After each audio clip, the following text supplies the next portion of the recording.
Okay.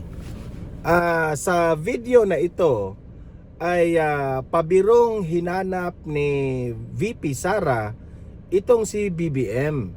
Okay? Kasi usap-usapan ngayon sa social media na bakit itong si Bongbong Marcos ay hindi nagpapakita sa kanyang mga trabaho. Hindi lumalabas, and at the same time, sabi nila nagpapahinga raw. Ano ba talaga ang nangyari kay BBM? Dito sa video na ito, ipapakita ko yung mismo si VP Sara at itong si vlogger na si Alvin and Tourism ay nag-live at hinanap itong si BBM. O hindi naman hinanap, nagtatanong lang si VP Sara kung nasaan po si BBM. Ito pakinggan niyo si VP Sara. Play. An si BBM?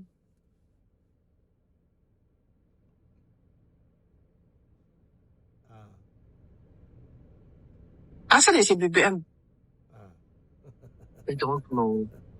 Ano ba? I think he's under medical. Woman rush. So, parang na-shock po itong si VP Sara na nabanggit po ni Alvin na he is under medication. Si Bongbong Marcos, totoo ba na inoperahan daw itong si BBM? Kasi kung totoo po na inoperahan po itong si BBM, bakit hindi ito masabi ni Auntie Claire Castro? Kasi ayon lang kay Auntie Claire Castro, ang ibinibigay po na impormasyon ni Auntie Claire Castro ay nagpapahinga raw itong si BBM.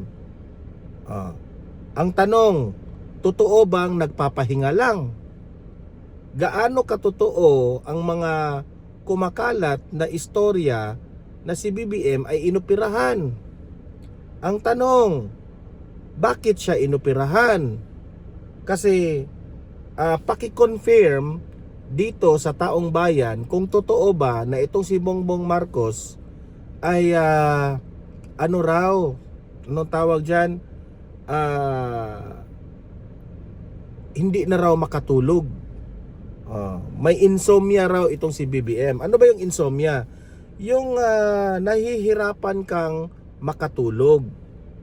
Kasi marami ang mga dahilan Kung ang isang tao mahirap makatulog, maraming dahilan yan. Pwedeng may dinaramdam ka, kaya hindi ka makakatulog. Merong kang problema. Siguro naman, wala naman siyang problema kasi enjoy lang naman ang kanyang life, di ba? Lalo na at naging presidente siya, laging party ang kanyang nangyari dyan sa Malacanang. Hindi naman siya siguro stress kasi hindi naman nating nakikitang talagang nagtatrabaho yan, di ba? Bakit hindi siya nakakatulog? May dinaramdam ba siyang sakit? Bakit hindi sabihin ni Auntie Claire Castro? Ang tanong, ang tao na merong bisyo, isa rin yan, hindi nakakatulog. Ang tanong, anong bisyo ito na meron siya? Umiinom ba ito?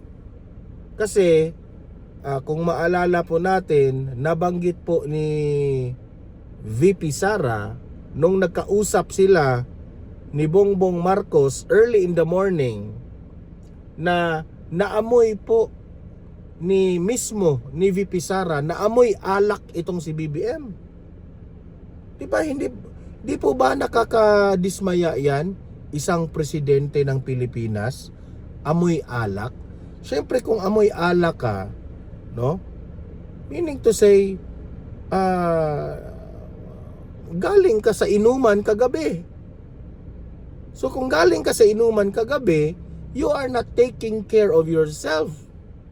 Na alam naman natin ng isang presidente, hindi na yan pwedeng iinom ka pa kasi mas lalo kang mapapagod yan. 'Di ba? Ang alak po nakakapagod yan. Wag na tayong magbulahan ha. Ang isang tao po iinom yan kapag siyempre wala kang gagawin bukas, iinom talaga ako, no? Kasi ano ka pero presidente ka.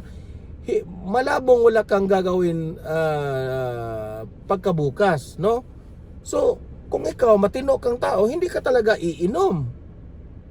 Kasi alam mo, marami ka pang problemang kakaharapin at dapat nasa tamang pag-iisip at kondisyon yung pangangatawan mo. So, by not drinking o hindi ka drunk, nakakatulong yan. 'Di ba?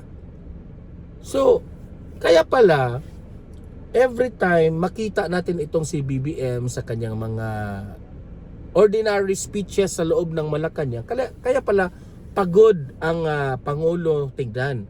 Kasi ang mukha po ng tao, hindi po yan nagsisinungaling. Ang mukha. Kung ano po ang nakikita natin sa mukha ng isang tao, yan po ang dinaramdam mo. Look at ni VP Sara. Fresh na fresh. 'Di ba? Ibig sabihin, si VP Sara po ay disiplinadong babae. Disiplinadong tao. Siguro itong si VP Sara maagang matulog. Okay? Kasi alam niya, being the Vice President of the Philippines, kailangan niya ng sapat na tulog kasi busy, 'di ba? Walang bisyo si VP Sara. Okay? Makikita mo sa kanyang mukha talagang maputi, very fresh, healthy ang katawan, 'di ba? Kasi po matino. Oh. Now, ang tanong, kung ikukumpara mo ang pangangatawan, kalusugan ni VP Sara at ni Bongbong Marcos, sino ang mas healthy? 'Di ba? Si VP Sara ang mas healthy. Ito pang isa.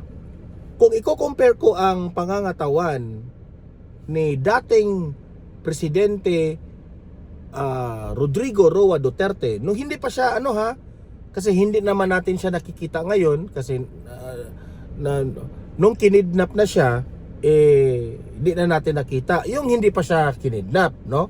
Kung ikukumpara mo ang skin, yung pangangatawan ni Tatay Digong compared to Bongbong Marcos, mas healthy pa si Tatay Digong. It's just that si Tatay Digong may diferensya na talaga yung paa niya, okay?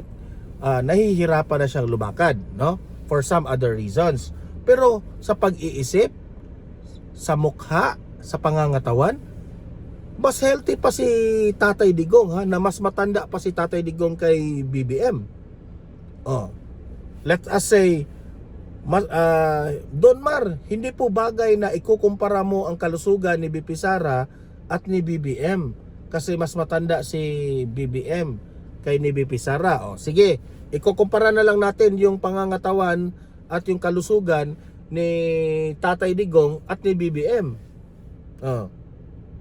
Yung taong walang bisyo at yung taong may bisyo. Sabi nila walang bisyo si BBM. Pero sige, given, no, na walang bisyo si BBM kasi yan naman talaga ang paniniwala ninyo kahit sinabi na ni Amy Marcos ang lahat-lahat. Ikukumpara mo yung si ni Tatay Digong. 'Di ba? Fresh na fresh pa si Tatay Digong. Tingnan niyo yung buhok ni Tatay Digong compared to BBM. Naunsa naman as BBM. Iba talaga yung mukha niya. There is really something wrong. Nakita niyo pa yung dumudugo yung ngipin ni BBM? Di ba nakakadiri yun? Yan ang sabi ko sa inyo. Noon pa, ayaw ninyong maniniwala ni Senator Amy Marcos.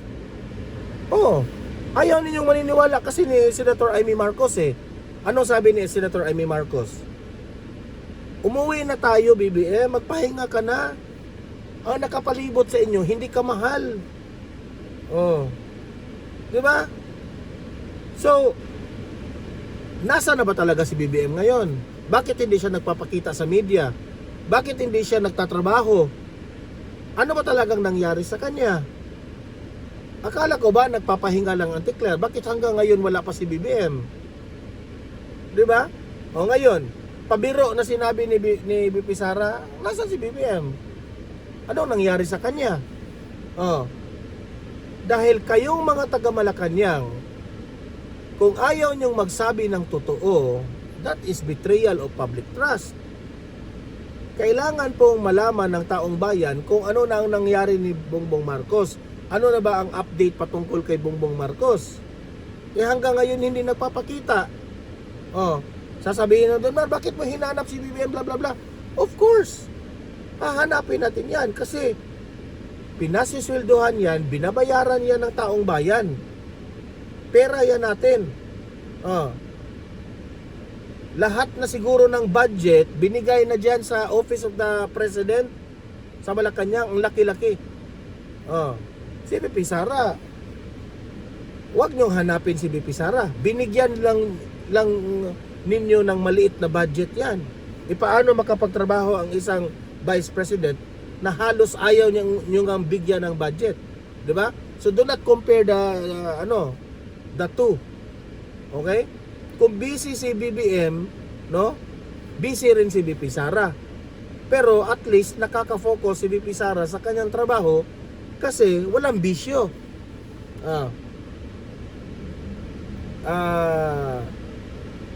Naghahanap na lang nga ng paraan itong si VP Sara kung paano siya makakatulong, no? Kung paano siya maka-reach out sa taong bayan kahit walang ganyang laking budget. Okay?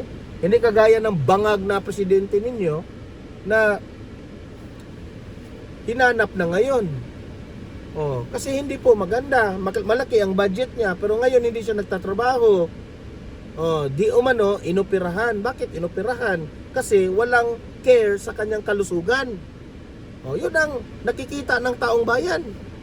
Oh, kayong mga audience ko dito sa Don Mar TV, ano sa tingin ninyo? Bakit hanggang ngayon hindi pa nagpapakita si BBM? May dinaramdam ba si BBM? Nagbibisyo ba si BBM? Oh, ilatag nyo ang inyong analysis at ang inyong opinion. Babasahin natin yan sa comment section. Okay? Oh, don't forget na i-like at saka i-share itong video na ito ha, para marami pa ang makaparticipate sa ating topic na makapag-comment rin, no, ang sa kanilang opinion. Okay? So sa mga bago pa lang dito sa Don Mar TV, mag-subscribe na kayo kasi libre lang ang mag-subscribe, walang bayad yan. Okay? Updated pa kayo sa ating mga trending na balita. See you in my next video. Have a great day, have a great night. God bless po sa ating lahat. Mabuhay ang Pilipinas and God save the Philippines. Bye-bye!